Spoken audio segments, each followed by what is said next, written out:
Puan dan Tuan, ada apa ya dengan Zim yang jelas membela kubu Muldoko?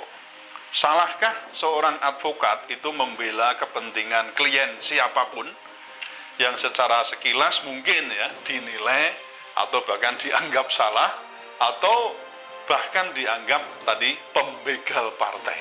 Boleh nggak? Nah. Assalamualaikum Puan dan Tuan. Anda berjumpa kembali dengan saya Profesor Suteki di channel yang radikal, ramah, terdidik, dan berakal. Puan dan Tuan dijamin tidak akan merugi mengikuti channel ini, maka jangan lupa untuk subscribe, like, comment, and share. Assalamualaikum warahmatullahi wabarakatuh.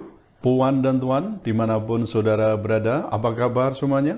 Semoga berkat dan rahmat Allah selalu terlimpahkan kepada Anda semua. Masih bersama saya, Profesor Suteki, di channel yang radikal, ramah, terdidik, dan berakal. Puan dan Tuan, kali ini kita akan meribet soal kesediaan Yusril Ihya Mahendra atau Zim menjadi kuasa hukum atau pembela kubu Muldoko untuk melakukan judicial review atas ADART Partai Demokrat. Banyak pihak yang menyayangkan kesediaan Zim, tapi banyak juga yang mendukungnya agar proses demokratisasi partai terus berjalan. Nah, Anda di posisi mana? Tapi simpan dulu jawaban Anda, simak ribet ini hingga tuntas. Saudara sekalian, tribunnews.com tanggal 24 September 2021 memuat berita yang berjudul Demokrat sayangkan bela Muldoko, tercoreng rekam jejak Yusril sebagai pejuang demokrasi. Dikatakan di media ini bahwa Partai Demokrat menyayangkan keputusan Yusril Ihya Mahendra atau Zim yang menjadi kuasa hukum kubu Muldoko untuk menggugat ADART Partai Demokrat ke Mahkamah Agung. Deputi Bapilu DPP Partai Demokrat Kamhar Lakumani menilai akan lebih baik jika diikhtiarkan sebagai terobosan hukum karena memandang ada kekosongan hukum, menjadikan ADART partainya sendiri sebagai pijakan untuk mengajukan gugatan. Sebab berdasarkan informasi dan kajian yang diperoleh Kamhar, ADART BWB tidak lebih demokratis dari ADART Partai Demokrat. Kamhar berpendapat bahwa reputasi dan rekam jejak Zim sebagai pejuang demokrasi akan tercoreng dengan langkahnya ini. Selanjutnya, Kamhar mengatakan bahwa image berpolitik amar ma'ruf nahi mungkar untuk kemajuan dan peningkatan kualitas demokrasi yang selama ini dibangun pupus seketika karena pilihannya bersekutu dengan pembegal Partai Demokrat, melakukan kemungkaran untuk membajak demokrasi.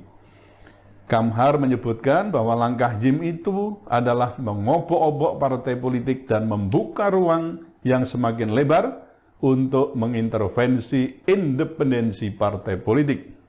Hal itu menurutnya bukan hanya ancaman bagi Partai Demokrat, tetapi menjadi ancaman bagi seluruh partai politik di Indonesia. Terlebih lagi, ini ancaman bagi reformasi dan demokrasi.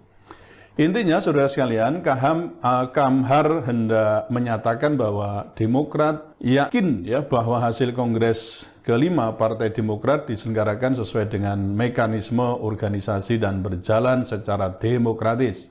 Segala produk Kongres itu sah, legal, dan juga legitimit, tanpa ada sedikit pun keraguan di dalamnya dan sama sekali tidak ada pelanggaran hukum atau bertentangan dengan undang-undang. Jadi itulah klaim-klaim dari kubu AHY atau Partai Demokrat. Puan dan Tuan, di sisi lain, sehari sebelumnya, yaitu di tribunnews.com, Kamis tanggal 23 September tahun 2021, juga mengusung berita yang senada, tapi dalam hal ini Tribunnews.com menurunkan satu judul berita, yaitu langkah baru kubu Muldoko gandeng Yusril Ihya Mahendra gugat ADART Partai Demokrat era AHY. Advokat Yusril Ihya Mahendra dan Zuri Kemal Fadlullah membenarkan bahwa kantor hukum mereka, Ihya dan Ihya Law Firm, SCBD Bali Office, mewakili kepentingan hukum 4 orang anggota Partai Demokrat mengajukan judicial review ke Mahkamah Agung. Judicial review yang dimaksud meliputi pengujian formil dan pengujian material terhadap anggaran dasar dan anggaran rumah tangga Partai Demokrat tahun 2020 yang telah disahkan Menkumham tanggal 18 Mei 2020. Oleh karena ADART sebuah parpol baru dinyatakan sah dan berlaku setelah disahkan Menkumham, maka termohon dalam perkara pengujian ADART Partai Demokrat adalah Menteri Hukum dan HAM. Yusril dan Zuri mengatakan bahwa langkah menguji formil dan material ADART parpol merupakan hal yang baru dalam hukum di Indonesia. Memang sampai sekarang ini ya baru kali ini ada ADART yang dicoba untuk dilakukan judicial review ke Mahkamah Agung. Keduanya mendalilkan bahwa Mahkamah Agung berwenang untuk menguji ADART parpol karena ADART dibuat oleh sebuah parpol atas perintah undang-undang dan delegasi yang diberikan undang-undang partai politik. Jadi pada prinsipnya Yusril mengatakan bahwa jika ADART parpol itu prosedur pembentukannya dan materi pengaturannya ternyata bertentangan dengan undang-undang atau bahkan mungkin bertentangan dengan Undang-Undang Dasar 45, maka lembaga mana yang akan berwenang untuk menguji dan membatalkannya? Nah, Yusril mengatakan yang berwenang mestinya adalah Mahkamah Agung. Jadi Yusril lebih lanjut mengatakan bahwa ada kevakuman hukum untuk menyelesaikan persoalan ADART sebuah parpol. Mengapa demikian? Karena pertama ya, Mahkamah Partai yang merupakan kuasi peradilan internal partai tidak berwenang menguji ADART. Kemudian yang kedua, Pengadilan Negeri yang berwenang mengadili perselisihan internal parpol yang tidak dapat diselesaikan oleh Mahkamah Partai tidak berwenang menguji ADART. Kemudian yang ketiga, Pengadilan Tun juga tidak berwenang mengadili atau menguji ADART karena kewenangannya hanya untuk mengadili sengketa atas putusan tata usaha negara. Puan dan Tuan, peran partai yang begitu besar dalam kehidupan demokrasi dan penyelenggaraan negara. Oleh karena itu, karena besarnya peran ini, maka saya juga sependapat dengan Zim bahwa sebuah partai tidak boleh sesuka hatinya membuat ADART. Di negara demokrasi kita tidak boleh membiarkan sebuah partai bercorak oligarkis dan juga monolitik, apalagi cenderung diktator. Padahal kita tahu ya bahwa partai itu adalah merupakan instrumen penting dalam penyelenggaraan negara dan demokrasi. Dan yang perlu diingat adalah bahwa partai-partai yang mempunyai wakil di DPR RI itu juga mendapat bantuan keuangan yang berasal dari APBN, yang berarti dibiayai juga dengan uang rakyat. Zim berpendapat bahwa jangan ada partai yang dibentuk dan dikelola suka-suka oleh para pendiri atau tokoh-tokoh penting di dalamnya yang dilegitimasi oleh ADART-nya yang ternyata bertentangan dengan undang-undang dan bahkan Undang-Undang Dasar 1945. Puan dan Tuan, ada apa ya dengan Zim yang jelas membela kubu Muldoko? Salahkah seorang advokat itu membela kepentingan klien siapapun yang secara sekilas mungkin ya dinilai atau bahkan dianggap salah atau bahkan dianggap tadi pembegal partai? Boleh nggak? Nah, menurut saya untuk menilai sebuah sikap dan perbuatan manusia itu benar atau salah harus ada pedoman objektifnya. Jika divine law itu gampangnya itu eternal law and scripture, jadi hukum Tuhan yang tertulis, taruhlah kitab suci gitu ya, itu diperdebatkan, saya kira natural law atau hukum alam yang sifatnya kodrati tidak mungkin diperdebatkan. Apa itu natural law? Ya, menurut Ulpianus, natural law itu terdiri dari 3 prinsip moral yang sekaligus menjadi hukum. Yang pertama adalah honeste vivere atau jujurlah dalam kehidupanmu, ini persoalan kejujuran. Yang kedua alterum non laedere, jadi tidak merugikan orang lain.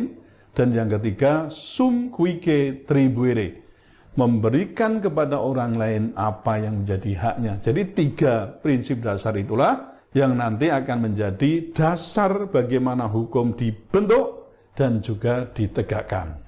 Namun kita juga sering menyaksikan, saudara sekalian, bagaimana kebobrokan dalam hal pembentukan hukum dan juga penegakannya, karena hukum seringkali juga menjadi subordinat dari politik. Siapa yang perlu disalahkan? Nah, ya tidak lain adalah insan hukum itu sendiri. Kebanggaan kita sebagai insan hukum tampaknya harus segera dievaluasi juga, karena banyaknya lulusan dan ahli-ahli hukum yang ada itu justru tidak linier ya dengan peningkatan kualitas pembentukan maupun penegakan hukum di negara kita, termasuk mungkin juga di dunia ya, termasuk Indonesia ini juga. Hal ini disinyalir oleh Brian Tamanaha dalam bukunya Filing Law School tahun 2012 ya. Termasuk kita saksikan ada kasus korupsi yang meroket ya, baik itu di legislatif juga di eksekutif. Kemudian ada juga yang menuntut supaya wah ini meroketnya korupsi di Indonesia berarti harus ada yang tanggung jawab. Siapa? Perguruan tinggi ya.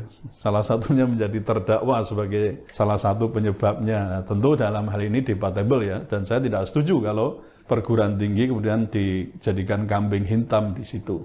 Nah, saudara sekalian, sesuai dengan Undang-Undang Advokat pasal 5 ya, Undang-Undang nomor 18 tahun 2003, advokat itu sebagai penegak hukum adalah bebas dan mandiri yang dijamin oleh hukum dan peraturan perundang-undangan.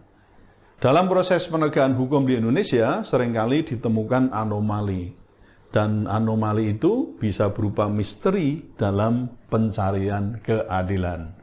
Nah, saudara sekalian, untuk mengurai misteri itu dibutuhkan hukum yang tidak konvensional lagi, serta dibutuhkan keberanian ya untuk menjadi mujahid, pejuang kebenaran dan keadilan melalui apa yang kita sebut kalau dalam hukum progresif itu namanya rule breaking, terobosan-terobosan hukum. Hukum progresif merupakan salah satu jawaban atas pemecahan misteri itu. Mengapa? Karena hukum progresif menerobos kejumutan, kekakuan berpikir. Ya, hukum progresif juga memandang manusia lebih tinggi dibandingkan dengan hukum buatan manusia. Hukum progresif diabdikan untuk manusia, bukan hukum untuk hukum, apalagi manusia untuk hukum.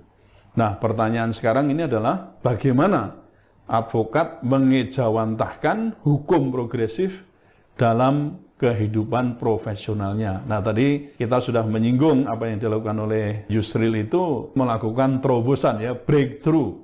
Nah, apakah ini nanti bisa kita lihat sebagai langkah yang memang baru dan itu kita katakan progresif.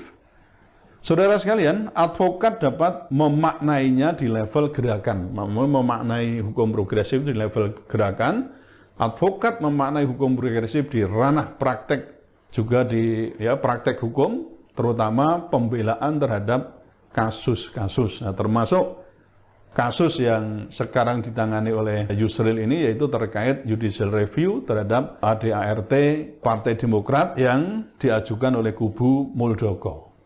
Nah, yang penting dalam hal ini adalah tinggal bagaimana membangun spirit pembelaan terhadap masyarakat ya siapapun ya, terutama masyarakat yang lemah atau mungkin juga masyarakat yang miskin. Kalau Pak Muldoko ya jelas tidak miskin. Tapi dalam hal ini lemah itu bisa terkait dengan banyak hal lah. Bukan saya membela siapapun ya, tapi tadi terkait dengan persoalan demokratisasi memang ada hak dari anggota atau siapapun untuk melakukan ya tadi ya uji material dan formil terhadap ADART. Maka tadi dikatakan sebagai langkah baru. Memahami hukum progresif membawa advokat untuk melakukan pembelaan atas kaum-kaum yang dikatakan marginal, ya, kemudian melakukan terobosan-terobosan hukum di dalam pembelaan itu.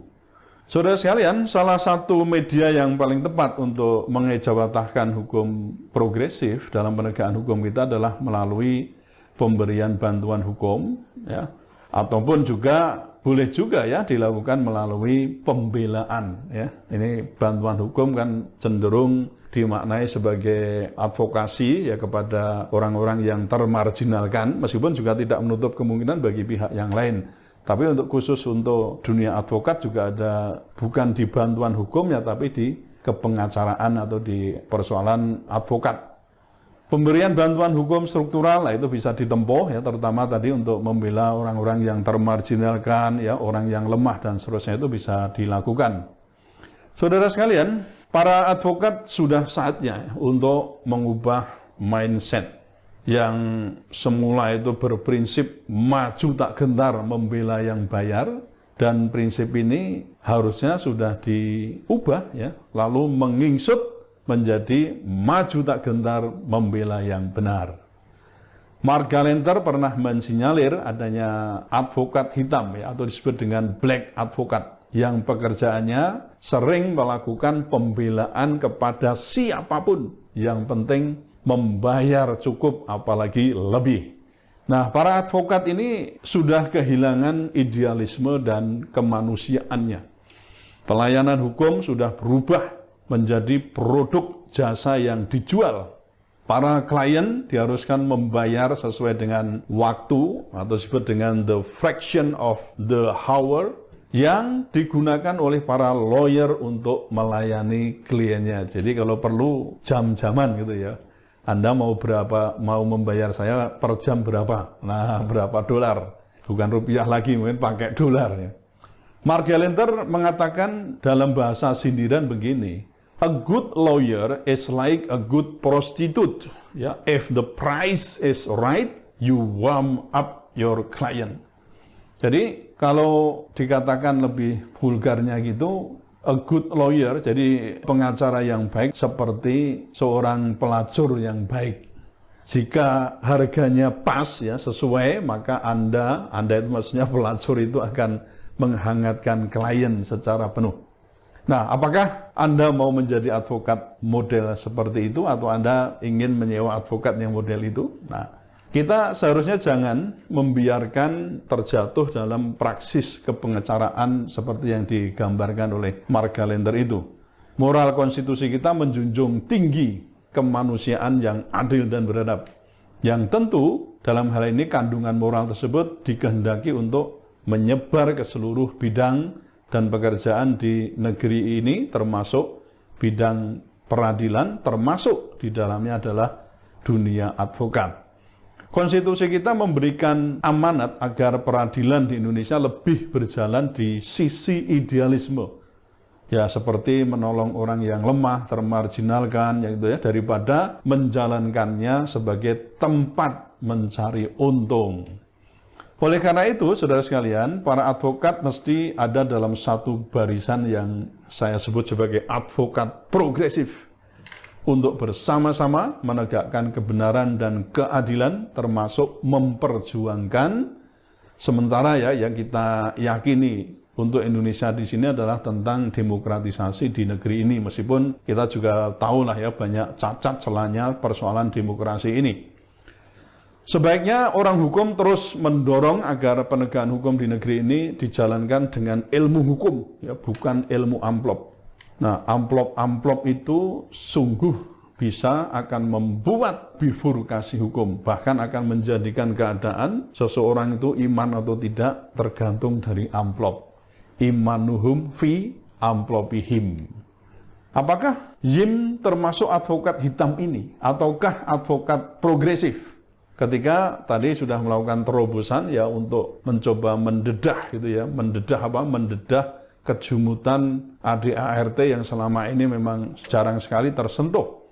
Apakah dia termasuk yang advokat hitam atau advokat progresif karena melakukan terobosan pengujian ADART parpol yang selama ini tidak terjamah oleh siapapun yang merasakan adanya ketidakadilan, monopoli, oligarki, dan feudalisme di dalam ADART suatu partai.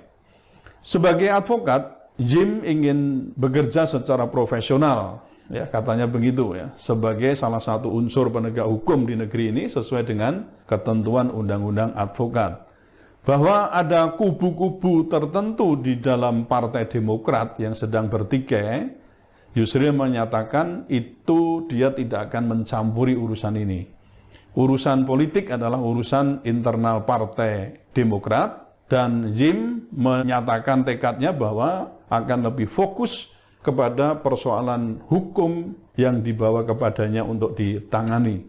Saudara sekalian, dari sisi hukum progresif, tampaknya, ini menurut penilaian saya, langkah Jim ini patut diapresiasi. Untuk apa? Untuk mendedah kejumutan partai yang mungkin terindikasi ya, ada unsur tadi monopolistik, ya, oligarkis, nepotisme, atau mungkin juga ada feudalistik di situ, menjadi partai yang betul-betul demokratis. Nah, saya berharap penegak-penegak hukum termasuk dalam ini adalah advokat tetap terus maju, ya, terus berusaha menjadi advokat yang progresif, yang menempatkan manusia di atas hukum, hukum untuk keluhuran umat manusia, bukan hukum untuk keluhuran hukum semata, apalagi menjadikan manusia untuk hukum. Bukan menjadi advokat hitam konvensional yang berprinsip maju tak gentar, membela yang bayar. Bagaimana saudara sekalian?